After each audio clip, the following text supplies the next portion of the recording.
수천 년 동안 이집트의 피라미드는 기자 평원 위에 조용한 파수꾼처럼 우뚝 서 있었고 모든 이해의 시도를 비우는 신비를 지켜왔습니다. 이 거대한 석조 구조물들은 오늘날에도 엔지니어와 고고학자들을 놀라게 하는 정밀함으로 세워졌으며 수많은 이론의 중심에 있었습니다.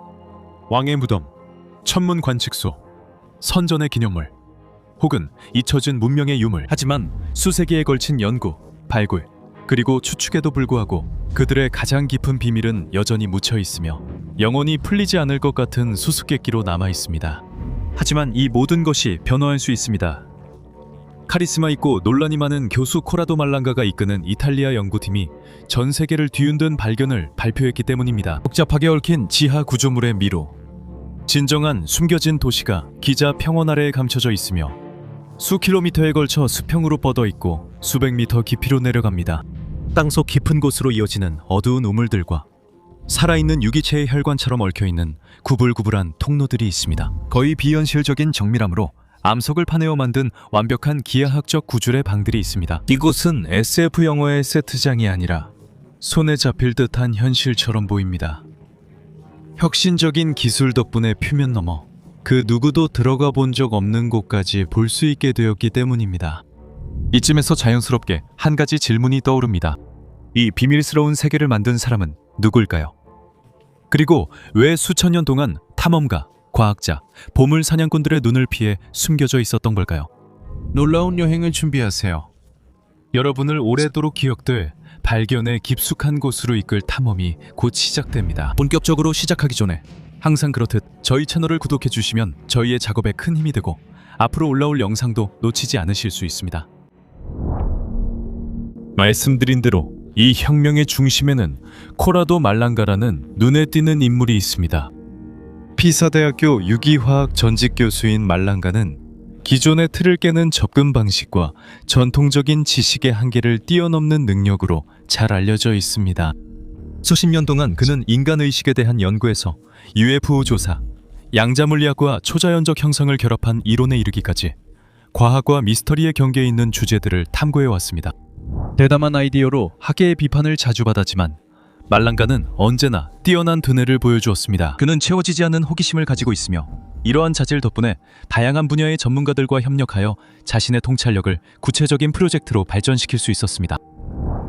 하지만 이번에는 흥미로운 추측이나 가설이 아니라 과학적 데이터와 최첨단 도구, 그리고 이미 과거에 인정을 받은 방법론으로 뒷받침된 발견입니다. 모든 것은 실제로 2022년에 시작되었습니다. 그때 말랑가와 위성 레이더 분야의 전문가인 엔지니어 필리포 비온티가 함께했습니다. 두 사람은 리모트 센싱 저널에 논문을 발표했습니다. 이 연구는 수년간의 연구와 실험의 결실로 그들의 경력에서 가장 야심찬 프로젝트가 될 것에 기초를 마련했습니다. 혁신적 레이더 기술로 피라미드의 비밀을 탐구하는 것이었습니다. 우리가 말하는 기술은 무엇일까요? 이를 이해하려면 한 걸음 뒤로 물러나 이 혁명의 핵심인 합성 개구 레이더, 즉 SAR과 그것이 도플러 단층 촬영으로 진화한 과정을 알아봐야 합니다. SAR, 즉 합성 개구 레이더는 과학계에서 완전히 새로운 것은 아닙니다. 원래 제2차 세계대전 중 군사 목적으로 개발된 이 기술은 마이크로파를 이용해 지표면을 놀라운 정밀도로 매핑합니다. 작동 방식은 이렇습니다. 위성이나 항공기가 지면을 향해 전자기파를 발사합니다. 이 전자기파는 산, 건물, 사막 등 어떤 물체든 반사되어 다시 센서로 돌아옵니다. 레이더를 탑재한 플랫폼의 움직임 덕분에 실제보다 훨씬 큰 안테나를 시뮬레이션할 수 있어 멀리서도 고해상도 이미지를 얻을 수 있습니다. 오늘날 SAR는 기후변화 모니터링, 숲 지도화, 자연재해 탐지, 심지어 고고학 유적지 연구에도 사용됩니다. 코스모 스카이메드나 카펠라 스페이스 같은 위성들은 이를 정기적으로 활용하여 전 세계 과학자들에게 소중한 데이터를 제공합니다. 하지만 SAR에는 한계가 있습니다. 마이크로파는 암석이나 화강암처럼 밀도가 높은 물질에는 표면만 약간 침투할 수 있기 때문에 피라미드처럼 거대한 구조물 내부를 탐사하는 데는 효과적이지 않습니다. 여기서 말랑가와 비온디의 혁신이 등장합니다. 두 연구자는 이 기술을 완성하여 도플러 단층 촬영이라는 접근법과 결합했습니다. 이로써 SAR은 상상할 수 없을 정도로 깊은 곳까지 볼 수 있는 도구로 변모했습니다. 하지만 정확히 어떻게 작동하는 걸까요? 이탈리아 듀오가 개발한 도플러 단층 촬영은 천재적인 직관에 기반하고 있습니다. 단순히 마이크로파의 반사만 포착하는 것이 아니라 숨겨진 구조물의 미세한 움직임까지 분석합니다. 이러한 움직임, 즉 감지하기 힘든 자연 진동은 먼 곳의 지진, 표면을 강타하는 바람, 심지어 인간 활동의 소음과 같은 배경 지진파에 의해 발생합니다. 말랑가와 비욘디는 기자 평원 아래의 모든 요소가 비밀방부터 깊은 통로까지 각기 고유하게 진동한다고 말합니다. 마치 보이지 않는 망치로 쳐진 소리곱새처럼 말이죠. 적절하게 보정된 레이더는 이러한 진동을 포착해 활용 가능한 데이터로 변환할 수 있습니다. 하지만 진정한 천재성은 필리포 비욘디가 고안한 소프트웨어에 있습니다. 이 프로그램은 전통적인 레이더 신호, 즉 빛과 전자기파에 기반한 광자 신호를 소리와 물질의 진동에 관련된 포논 신호로 변환합니다. 포논은 고체 내에서 음파의 움직임을 설명하는 양자입자입니다. 이렇게 해서 포논은 지하를 듣는 열쇠가 됩니다. 실제로 이 시스템은 표면만 보거나 몇 미터만 투과하는 데 그치지 않습니다. 의료용 CT처럼 전체 고고학 지역에 적용하여 지하에 무엇이 있는지 3차원 이미지를 재구성합니다. 말랑가와 비욘디는 이 기술을 통해 기자 지하 600, 700m 깊이까지 구조물을 지도화할 수 있으며 다른 어떤 장비까지 구조물을 지도화할 수 있으며 다른 어떤 장비로도 볼 수 없었던 세부 사항을 드러낼 수 있다고 주장합니다. 비유하자면 단순히 난파선을 탐지하는 것뿐만 아니라 해류의 메아리를 듣기만 해도 그 안의 모든 방, 복도, 물건까지 재구성할 수 있는 잠수함 소나를 가지고 있다고 상상해보세요. 도플러 단층 촬영은 이와 비슷한 일을 하지만 피라미드와 그 신비로운 지하 세계를 대상으로 합니다. 이 혁신적인 도구 덕분에 이탈리아 팀은 지금까지 돌 속에 봉인되어 있던 과거로 통하는 창을 열 수 있었습니다. 2022년 코라도 말랑가와 필리포 비욘디는 그들의 혁신적인 도플러 단층 촬영 기술을 완성한 후 역사상 가장 상징적이고 연구가 많이 된 기념물 중 하나인 쿠프 피라미드, 즉 대피라미드에 레이더를 집중하기로 결정했습니다. 기원전 2620년경 파라오 쿠프를 위해 지어진 이 건축학적 경이로움은 오랫동안 신비의 상징이었습니다. 200만 개 석재 블록으로 구성되어 있습니다.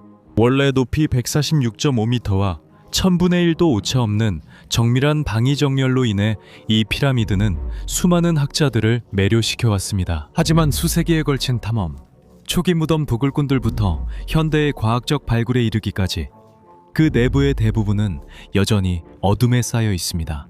오직 대회랑, 왕의 방, 여왕의 방으로 알려진 복도를 통해서만 접근할 수 있습니다. 2022년까지는 주요 공간들이 이미 모두 발견된 것으로 여겨졌지만 말랑가와 비욘디는 우리가 크게 잘못 생각하고 있었다는 것을 곧 증명하게 됩니다.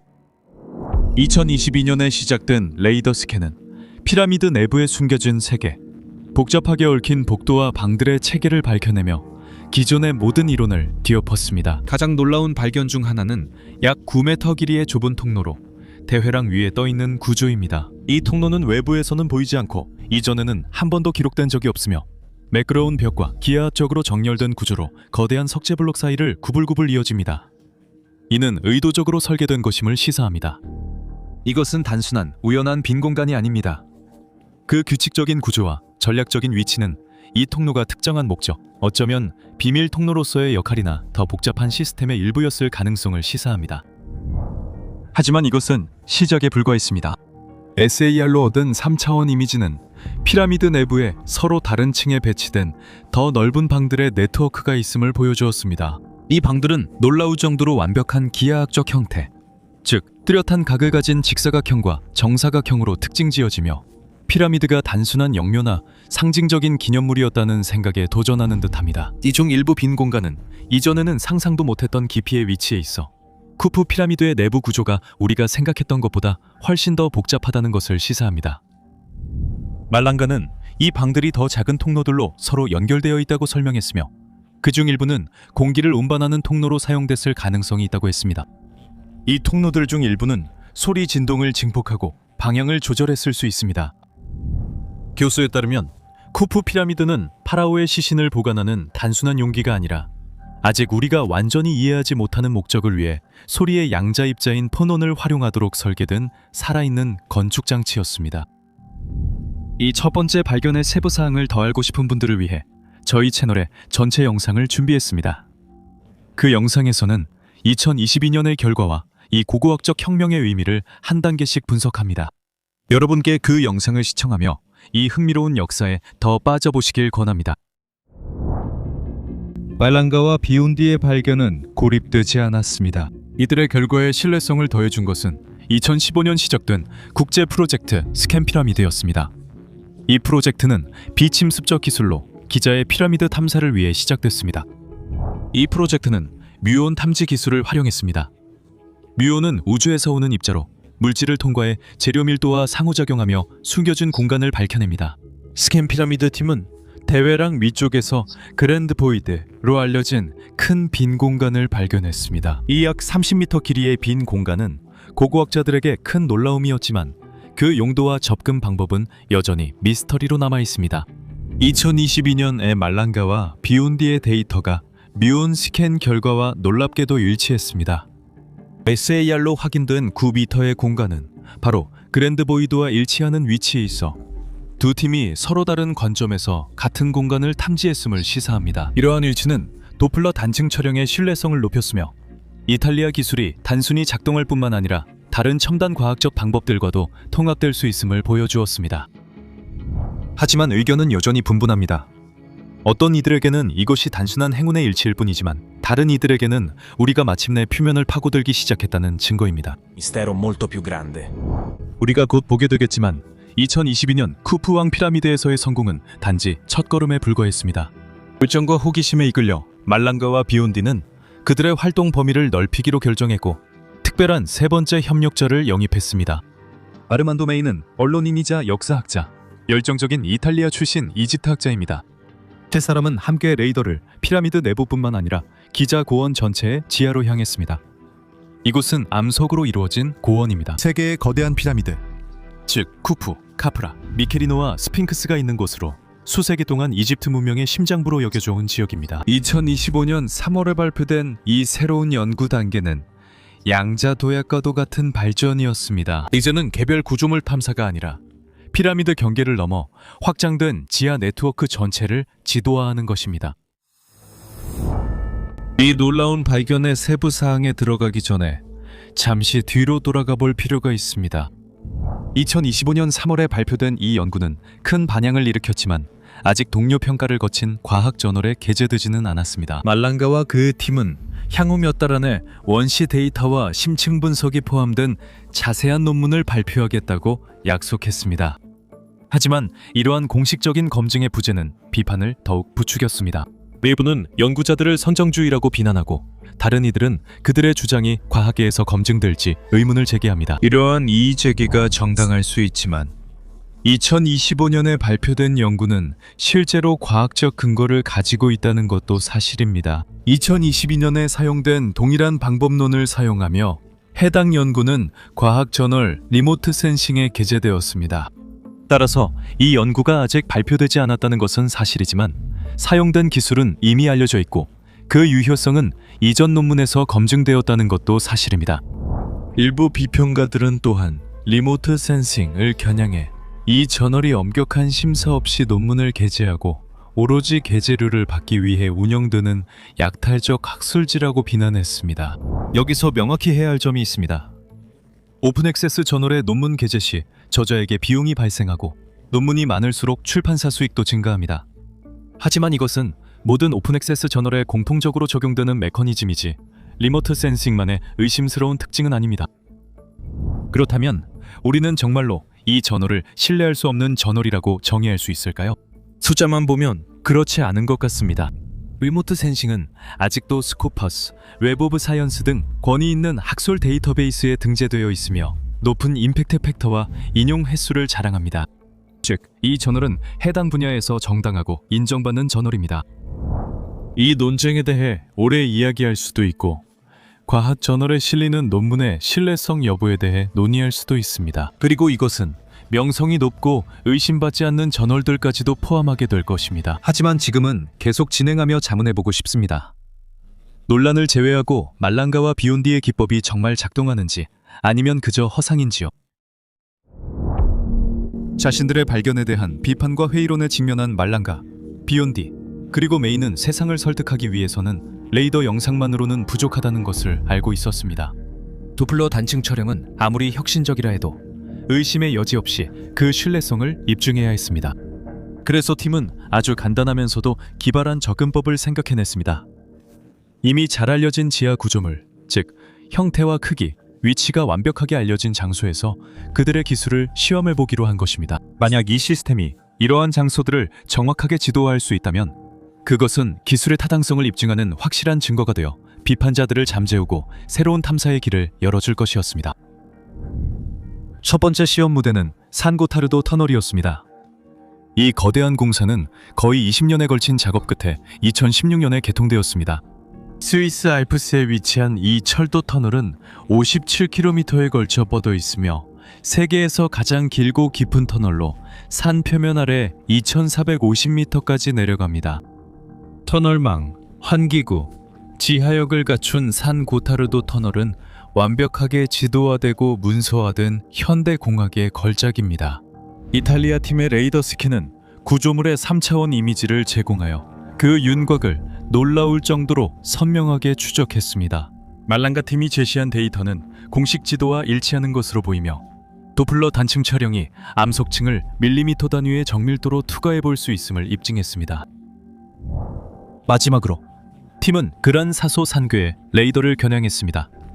이 산은 높이 2512m로 내부에는 그란 사소 국립연구소가 위치해 있습니다. 세계에서 가장 첨단의 지하과학단지 중 하나입니다. 지표면에서 1400m 아래에 뚫린 이 연구소들은 중성미자 실험과 같은 입자물리학 실험으로 유명하며 그 구조는 매우 정밀하게 문서화되어 있습니다. 이번에도 제시된 스캔 자료는 주요 홀과 접근 터널을 성공적으로 찾아냈습니다. 2025년 3월 행사에서 발표된 이 실험 결과들은 흥미로운 전환점을 보여주었습니다. 이제는 고대 피라미드에 대한 추측이 아니라 누구나 현실과 비교할 수 있는 결과를 가진 현대 건축물에 적용된 검증된 기술에 관한 것이었습니다. 이 시점에서 팀은 기자고원에서 두 번째로 큰 셰프렘 피라미드에 주목했습니다. 기원전 2570년경 쿠프의 아들 파라오 카프레를 위해 지어진 이 피라미드는 항상 더 유명한 이웃 피라미드보다 덜 신비로운 것으로 여겨져 왔습니다.